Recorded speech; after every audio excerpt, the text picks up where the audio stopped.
Number 3, টারানিস ইউক্যাভ। Celtic বজ্রের দেবতার নামে নামকরণ করা এই টারানিস হচ্ছে যুক্তরাজ্যের সবচেয়ে আধুনিক এবং গোপনীয় আনম্যান্ড কমব্যাট এয়ার ভেহিকেল বা ইউক্যাভ। বেই সিস্টেমসের তৈরি এই ড্রোন যুক্তরাজ্যের ভবিষ্যৎ স্বয়ংক্রিয় স্টেলথ যুদ্ধনীতির এক ঝলক। এটি তৈরি হয়েছে ইউকে মিনিস্ট্রি অব ডিফেন্সের ফিউচার এয়ার কমব্যাট সিস্টেম ইনিশিয়েটিভের অধীনে। এর উদ্দেশ্য ছিল একটাই, একটি পূর্ণাঙ্গ ডেমনস্ট্রেটর বানানো যা শত্রু নিয়ন্ত্রিত আকাশে অজান্তেই প্রবেশ করতে পারে, নির্ভুল হামলা চালাতে পারে এবং সবকিছু করতে পারে সম্পূর্ণ স্বয়ংক্রিয়ভাবে।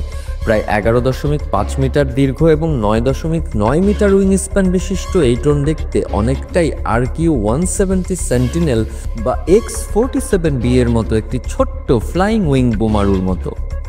রাডার শোষণকারী উপাদান এবং ইনফ্রারেড হ্রাসকারী নিঃসরণ ব্যবস্থার কারণে এর রাডার এবং হিট সিগনেচার অত্যন্ত কম।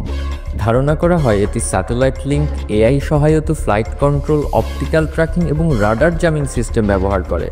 তবে এর সবচেয়ে আকর্ষণীয় দিক কি, এটি স্বয়ংক্রিয়ভাবে উড্ডয়ন করতে পারে, মিশন সম্পন্ন করে আবার ঘাঁটিতে ফিরে আসতে পারে এবং পুরোটাই কোনো মানব হস্তক্ষেপ ছাড়াই।